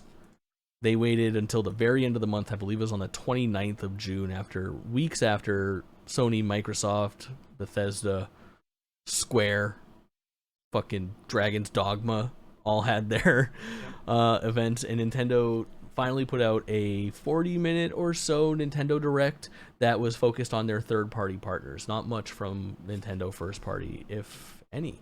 And we'll just run through some of the highlights fairly quickly and just kind of dig into... We're going to hit everything that they talked about. They talked about Monster Hunter Rise Sunbreak, which is out. They announced Nier Automata is coming in its Game of the Year form for Switch. Is that a big deal to you? Game of the Yora edition. Oh, to be exact. Silly me. No, I mean it's huge. I played and loved that game on PS4, but I'm not gonna play it on Switch. I get that. They announced this game, which is the first one that really, for me, looks like a hot ticket. It's called Lorelei and the Laser Eyes. Now, a couple months ago, you guys heard me rave about a game called Sayonara Wild Hearts, rhythm action game, and it's the developers of that. It's being published by Annapurna once again, and this is a funky noir detective game. What is going on here? What did you take from this thing? Honestly, I didn't. It was hard to take very much from the trailer, other than it has a vibe that I'm interested in. Yeah, it does have that. Yeah. Agree. Yeah. Pretty cool. I think the you can see some Sayonara Wild Hearts in it. It's definitely like black and white as opposed to all sorts of like neon colors and whatnot. But at this point, I'm kind of just in the camp of whatever these devs want to throw at me. I'm fucking in. It looks just really, really cool and very mysterious. But again, whatever they want to do, count me in. The next thing that they showed was Super Bomberman R2, which was a Switch launch game, somehow coming back. Then they showed off Mega Man Battle Network Legacy Collection. Now, I would put money that you've never even heard of this shit. Mega Man? No, Mega Man is. Mega Man Battle Network. Oh, no idea. They're like 2.5D RPGs that came out on the Game Boy Advance and the DS, but it was really weird the way that they were released. So there was a Mega Man Battle Network and Mega Man Battle Network 2. And there was Mega Man Battle Network 3 that had a red and a blue version, kind of Pokemon style. And they did that for Mega Man Battle Network 4, and then again for 5, but then there was also a Mega Man Battle Network 5 for the Nintendo DS. That's also included here. Then, for Mega Man Battle Network 6, it went back to the Game Boy Advance for one last hurrah. So there's technically 10 games.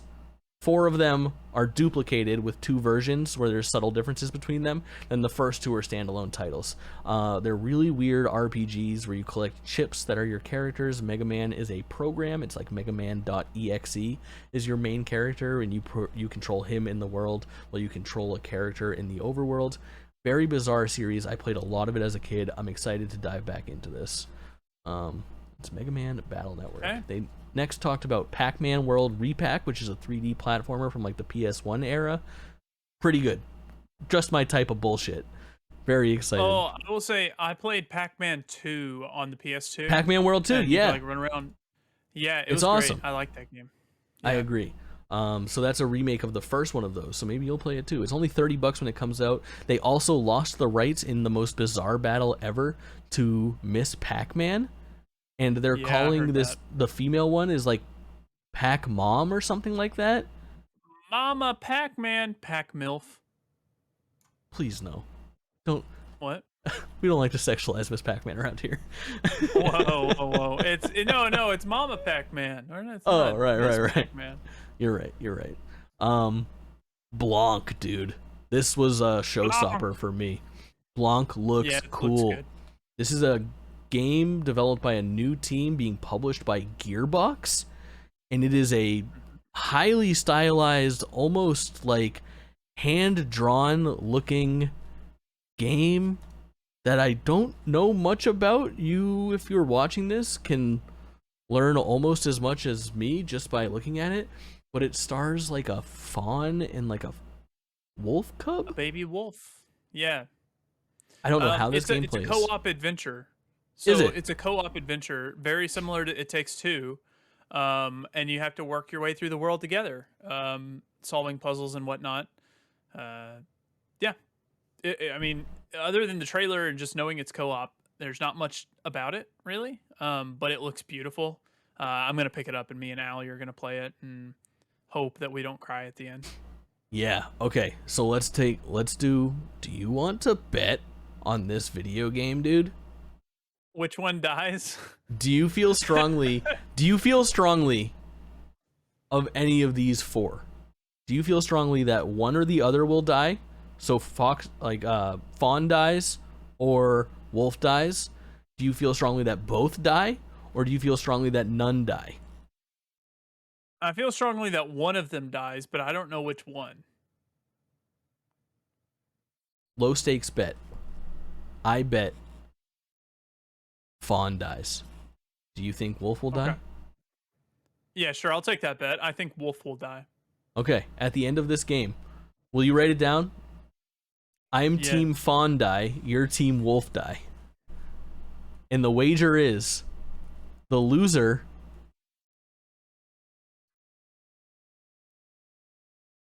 must say something very nice about the other person's taste in video games at the end of the show that we talk about completing this game. Yeah. Okay, we can do that. All right. And so it's decided. The Blanc bet is in effect. Team Fawn die. Sound off in the comments if you think the Fawn's gonna die. That's fucking dark. Return to Monkey Island. Whoa. Nobody can talk about anything except for the art style for this game. Do you have any care in the world about Monkey Island? I've never played them, but I kind of want to. This new one's kind of interesting me. I've heard enough buzz about it that it's like, it's like one of the oldest point-and-click adventure franchises being revived for the first time in a very long time. I want to say like 15 years or something like that. Some people are unhappy with the art style, but I think it doesn't matter. This game has never really been about the art or the graphics. It's about the story. I love the art style because it's very reminiscent to like Sly Cooper 1 art style and like the background the cutscenes. Yeah, I see that for sure. I really like it. Yeah. Mario and Rabbids Sparks of Hope looks like the original trailer that we saw. We saw that Bowser is playable. We saw a little bit more of Rosalina, Rabbid Rosalina, and we saw that it's pretty cemented in the Mario Galaxy universe, which we kind of was hinted at, but pretty rad. Most importantly, it got dated. Ubisoft is still developing, Nintendo is publishing. It is coming out October 20th. Pretty cool. It's a nice October drop, I think. A little early right before that big thing. Still no idea what Nintendo's doing for their holiday season. We know December is Pokemon, but they still have quite the gap sitting there in November. Skull and Bones. Skull and Bones is November 8th. Yeah, that's true. Skull and Bones, baby.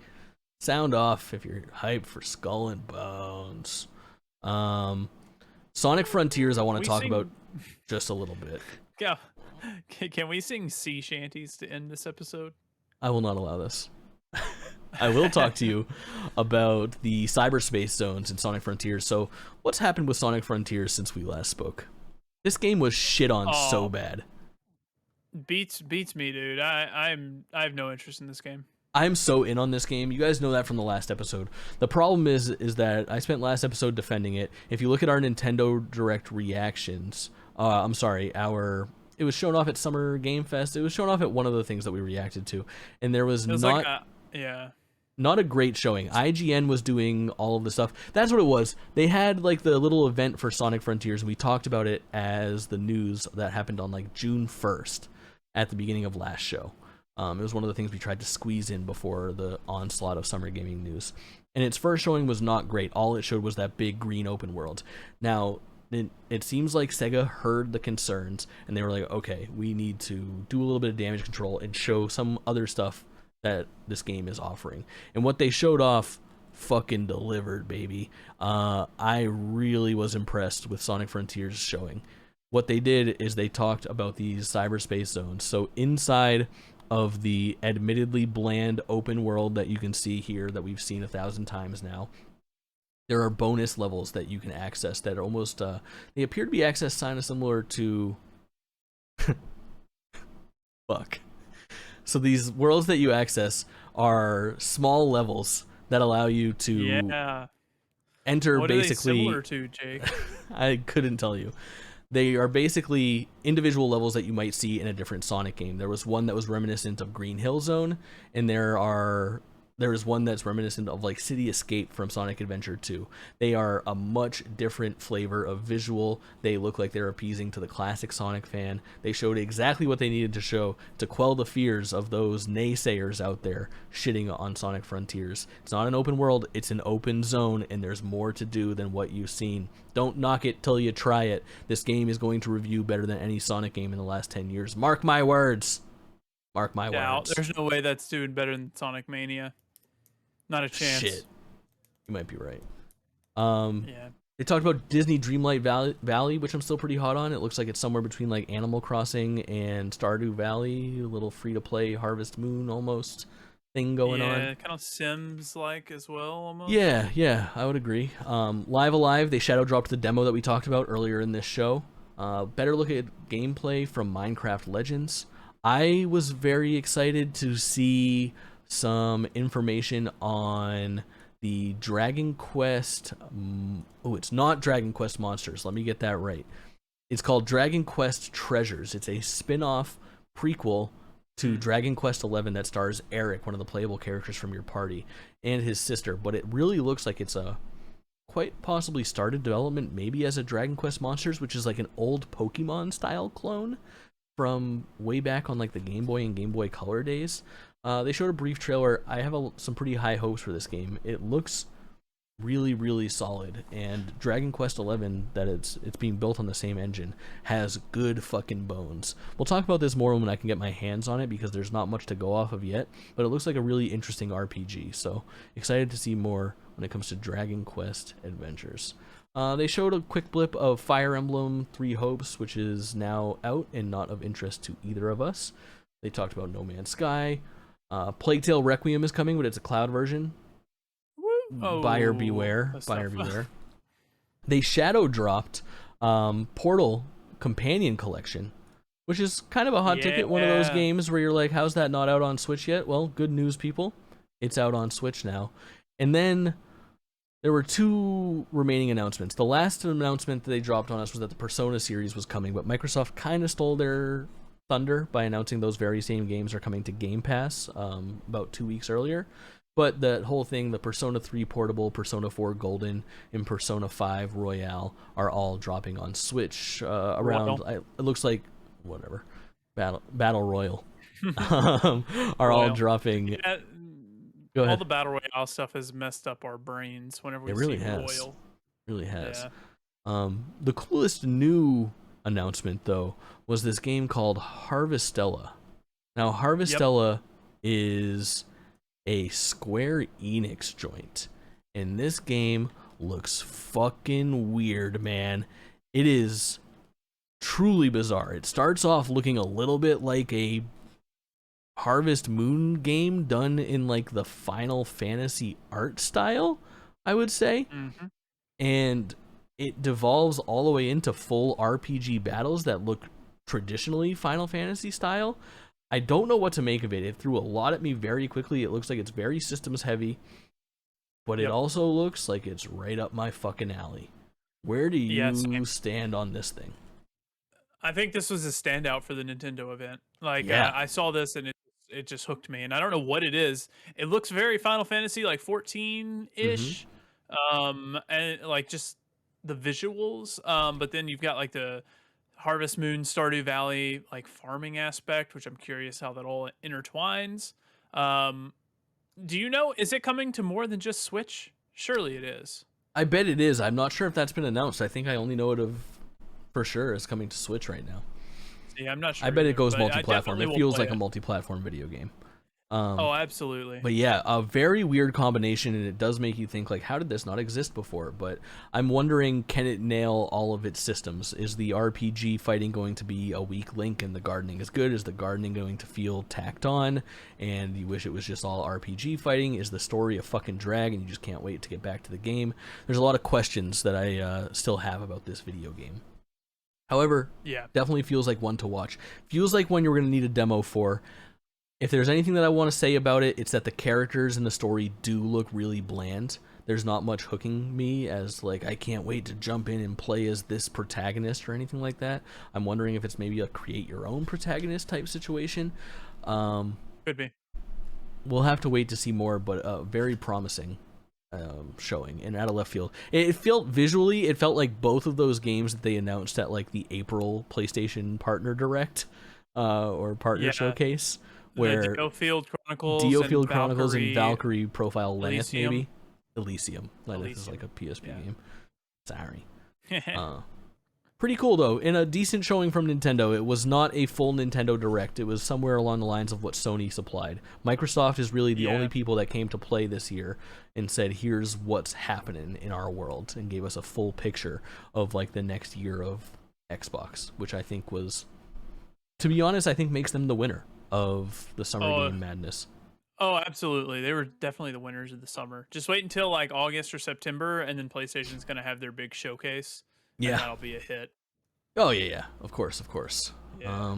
But then we got into some PlayStation indies, and shit got a little weird. Now this wasn't quite a press conference. This was just one of those things.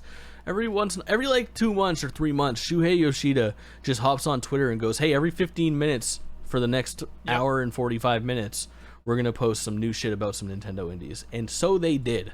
Walk me through them, Kaulin. Yeah, so we'll start from the top. So we've got Inscription, which if you're in the gaming universe or whatever, you know what Inscription is. It's a indie darling from late last year. Yeah, it was huge last year. It's coming to PlayStation. We have Cursed to Golf. Cursed to Golf is a 2D Metroidvania golfing game. Yeah, I've seen this thing. Sounds crazy. It looks kind of really cool. Fun though, actually. Yeah, it looks really cool. It's got like a pixelated art style, but it looks really cool. It's also like a roguelike. I think it's like a 2D. I think the words they use, the buzzwords were 2D side-scrolling Metroidvania roguelike golfing game. It was weird. Yeah. The blog post. You're had saying all the things that buzzwords. Excite me. I'll tell you that much. Yeah. It looks really fun. We have The Tomorrow Children, which I'm gonna be honest, I have a hard time getting a read of this game. I watched the trailer, and my notes for the trailer are weird Soviet Union vibes, and I don't know what to take of that. It is a weird game that I think you guys just need to watch a trailer for to see what I mean. I couldn't describe it if I tried. Yeah. Next, we have Signalus. It kind of looks like a PS1 horror game. Like a more stylized PS1 horror game, fixed camera angles, like investigating like drawers and desks and stuff. Gives me like a kind of like a Soma. If you've ever played Soma, take it back, put it on the PS1 or something. We have Shim, Schim. It's a little shadow creature that jumps through puddles of shadow. So like it's like I'm not sure what the objective of the game is, but it looks like in the trailers you're going from point A to B, and the only place where you can touch the ground is in a shadow. So if like there's an umbrella, you can jump into the umbrella's shadow, and if a car drives by, you can jump into that car's shadow, but you have to like maneuver around and jump through all these shadows. So it's a weird looking game, but it looks cool. Got a cool art style. Yeah, I think they showed that at like the PC gaming show, I want to say. Yeah, maybe. I think I'd seen it already. Possibly. Looked a little janky, but cool. Yeah, it does. It's got an interesting art style. Very like, not monotone, but very few colors on the screen at one time. Yeah. The one I really want to talk about is Sea of Stars. Oh baby. Is this game, let me ask you, is this game just coming to your attention? Kind of. I saw it way back on Kickstarter, never thought a second thing about it. But then I saw it now and I'm like, holy crap, I want to play that game. It looks so freaking good. So good.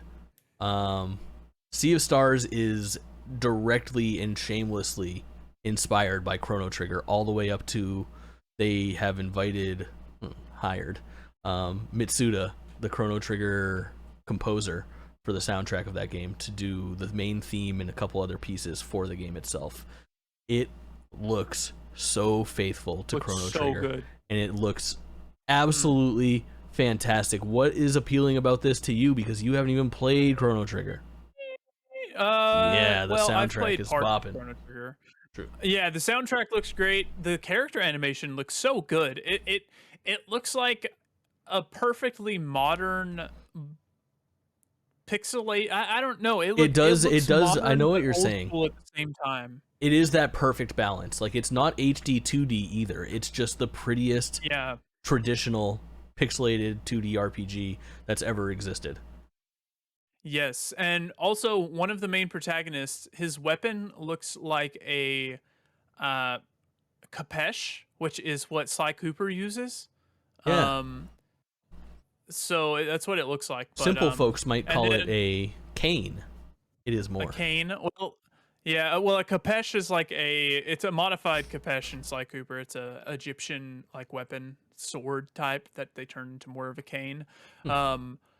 But yeah, and then there was one scene in the trailer that really won me over. They were going through the river and they're swimming and they're just like spinning with their arms out in the river. Super cute. I can't wait for this game. It really looks fantastic. The biggest thing about it was kind of just like the debut of a new trailer announcement that it's coming to PlayStation day and date. Officially coming in 2023, which is exciting. Not this year. Nothing too specific on the game. Kind of just felt like a nice showpiece to shove into the indies batch of announcements. The thing that we haven't talked about this is that it's from the developers and it is tied to the universe of The Messenger. The Messenger is a 2D 8-bit side scroller. Don't say it. 8-bit side scroller that is incredible. And I don't usually like the type of games that The Messenger is. It's like a very traditional 2D side scroller. It is not a Metroidvania. It does have some elements there, but for the most part it is a linear game where you can go back and revisit levels and have some branching paths, but it is not one big interconnected world by any means. It is a game that doesn't take itself very seriously and breaks the fourth wall a bit. It sounds like a bunch of things I wouldn't be interested in. It is the best in the business at what it does. If you have any interest in this game and a little bit of backstory, or just interest in a great 2D action platformer, The Messenger is well worth checking out, especially you over there humming tunes. The Messenger soundtrack is truly incredible, and although it's kind of, when it came out, the twist to that game became pretty popular and mainstream and just kind of like thrown out there loosey-goosey. There is a twist in that game that separates it from the competition that I think is one of the cooler things that's been done in video games in the past decade or so. Can't sing the praises of The Messenger enough. I got it in like a humble bundle for like $4. I want to say it goes on sale on Steam for like $3 all the time. It's probably free on fucking Game Pass or some subscription service out there. Go find The Messenger and play it. See, I could be wrong, but I think it is on the new PlayStation Premium. Yeah. So I'll have to check it out. It really is so good. It's so much fun to control. Did you say that they were in the same universe? Yeah, this is directly a prequel to The Messenger. Oh, yep. Okay, nice. Yeah. Nice, I like that. And there's cool lore in The Messenger. It doesn't look like it takes the same tone. The Messenger has a very interesting tone to it, but it sets itself in a world that's interesting and has established lore. And Sea of Stars takes place, I believe, thousands of years before it. And thematically is much different than it. The Messenger is very much like a ninja game, like you play as like a ninja and you're doing like spells and throwing stars and stuff, whereas Sea of Stars seems to be very much in like the general fantasy realm with like dragons and swords and shields and the whole 9 yards. So I'm interested to see how it ties in. I can't say when I played The Messenger that I was foaming about a prequel to it that looks like this, but goddamn am I glad it exists. Really, really cool video game, and already has been for a long time at the top of things that I am fucking interested in. Awesome. Yeah. And the last indie that I want to talk about for a short moment is Cult of the Lamb. Yeah, this looks like we've an seen interesting this art before. style. Yeah, it's like Devolver's love child right now. Devolver has been really pushing this one for a while. It's like you lead a cult of animals, little cute animals, and you have to make your cult happy. And you like summon things and fight them off. And I think there's little roguelike elements to it. Looks like a very intricate game, but the art style and the music as well just kind of win me over. It's so cute. Go watch a trailer and you will be won over by the cuteness. Yeah, it does look really cool, especially with like all those dark themes. You wouldn't think that maybe this would be like a very cute video game, but yeah, he's not wrong. It's super. It is. It's great. It's Yeah. got such a interesting vibe to it. I've never there's so many new games coming out that I've never seen anything like it before. Yeah, it is unique. But a nice little showing from PlayStation Indies just via a blog post. Yeah. Can't complain. And then one last tidbit of news that I don't know if we missed or what, but Forspoken, the Square Enix PlayStation love child. I don't know why I'm saying love child so much. It was delayed into January, right? Yeah. Forspoken was delayed for the fucking 15th time. I think literally the third time, to be honest. Interesting. Yeah, the third time.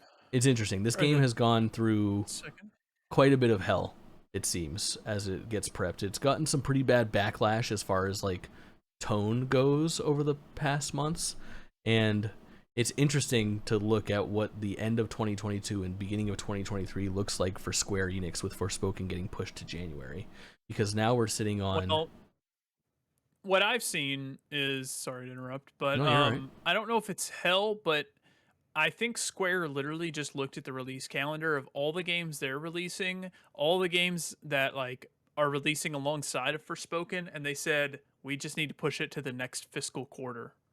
It's quite possible. Because they've already said that they're done with the game. They're just polishing it now. Yeah. So... And it wouldn't technically be like the video game fiscal year ends at the end of February. It includes December, January, and February, so it'll still be in the fiscal year they'll make it, but I think you're right on like how crowded that area is right now. Like, I don't think they want to go up against the competition. I'm not sure if that's for like a lack of faith in the game or where it stands, because I still actually have like a lot of faith in this game. There was obviously a mishap with the way that it was promoted at the beginning and some unfortunate comments about like the main character and the way that they developed her and who they wrote her with, and there was some interesting wording on the delay talking about how like after conversations with our partners at Square Enix and our other companies or something along those lines, it all seems a little mysterious, but Square Enix now, in like the course of like 3 or 4 months, they're looking at releasing Crisis Core Reunion. I mean, it was like, and now it's like Harvestella, that Valkyrie profile game, Diofield Chronicles, Valkyrie, Crisis Core Reunion, which I think I just said, Forspoken, Final Fantasy 16. What the fuck? What the fuck? Yeah, man? tons of games. They got tons of games. JRPG a month over there. Mm-hmm. R.I.P. my wallet. Yeah, Forspoken, struggling along. The last thing that we have to talk about is what's coming up soon, or what's happening already. Yeah. And let me tell you, July is light. July is light. It is backlog season, people. The first thing we have to do, as always, when we're talking about what's happening, is we talk about the free games that are available to you, online multiplayer gamer subscribers. July, not too bad. Crash Bandicoot 4 for PS5 and PS4. Not too shabby. And then the Kaulin's horror darling, Man of Medan. Yep. It's a fun game to say. Yep. Man of Medan, Dark Pictures Anthology, Man of Medan. Yeah, and then Armageddon. Arcade-ageddon. Arcade-ageddon. Yeah, I've not played it, but it's a small new, font evidently, check. so. Not a terrible showing. It is certainly better than everyone's favorite segment. Let's take a peek at the... Colin, I was going to pitch it over to you, but you don't really use foul language. Only I do. It's the shit show at the Fuck Factory. You know what it is. It's your Xbox games with gold. We have Beasts and Relicta. No one cares. Thrillville, Off the Rails, and Torchlight. Microsoft, please get fucked with this shit. Like, Game Pass is good, but you're embarrassing yourself. Just stop offering these. If they're going to be this bad, just stop offering them. I don't want to talk about them anymore. It's embarrassing for me. Any of those. It's embarrassing for me. It's embarrassing for you. Colin's embarrassed. No one's happy. I'm embarrassed. No one's happy. All right. Game releases for July. Technically already out, Klonoa Fantasy Reverie series, the remaster of Klonoa 1 for the PS1 and Klonoa 2.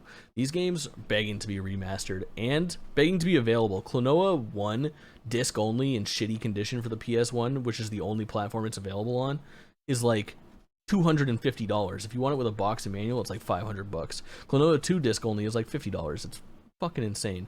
Klonoa 1 was technically remastered for Wii in like a so-so port not long ago, but nice to have these games available. That's July 8th, technically already out as we're recording. Then shit gets weird. There's really only 4 games that are worth talking about to us here on this show. There's more to go look at if you like, bad games. But the 19th is crazy. There's 3 releases on the 19th. The first one is probably the most important one, and that's Stray. We'll be talking about this one next month for sure. The cat looks great. We reacted to this during the PlayStation Indies event. Please go back and watch it on YouTube. Very, very cool. Yeah. And it's free on some tier of PlayStation Plus. Who could tell which? The second and third. Anything but Essential. Fuck you, Essential users. You don't get to play as cute cat. Yeah. Upgrade now. On the same day, the worst looking game of 2022, the one that's all previs that was announced at the Microsoft show. Game of the freaking century. I would rather play Beast than this game. All As right? Dusk Falls. Yeah, Beasts. Get your Xbox Live Gold subscription and try Beasts. God. I don't know. I have a vendetta out for this game. It looks so bad. I really want you to stream it. I want you to hate stream it. You have Game Pass. Please just play As Dusk Falls. I actually don't have Game Pass anymore. I canceled it. You son of a bitch. All right. The one I'm probably most excited for outside of our next game is Forza 5 Hot Wheels DLC comes out on the 19th, which should be great. This for real though. We are 100% streaming this on release night. That'll be on Jake Twitchin's YouTube channel. No, Twitch channel. Yeah. That's where we stream stuff. Very, very exciting. Can't wait for this. We'll talk about it in detail next month. The last thing to talk about on this episode of GameList. Live Alive, baby. All the way back around. I'm super hot on this now. Can't wait. It's July 22nd. It's $50 instead of $60. It's on Switch. Really, really excited to dig into this and let you guys know what to expect next month. If you're on the fence, go play the demo. If you're not on the fence, join me in the conversation for our August episode in just 3.5 short weeks. It's all happening here. God damn. Exciting. Hey, it was nice chatting through all of these. There's so much. I hope that anybody that listened through all of this that didn't catch all the supplemental content doesn't feel shortchanged. You can go back and enjoy that stuff. There's an extra podcast sitting in your feed. There's 5 extra YouTube videos sitting in your feed since our last proper GameList episode. We're back to our regularly scheduled once a month. We don't want to make things too crazy for you, but we like to keep up on our news.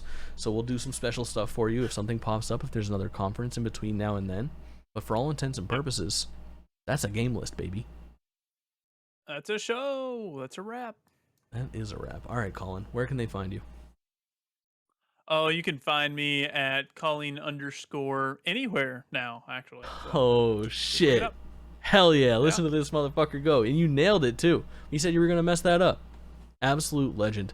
I am Jake Twitchin on everything, like twitching without a G. Instagram, Twitter, Twitch, YouTube.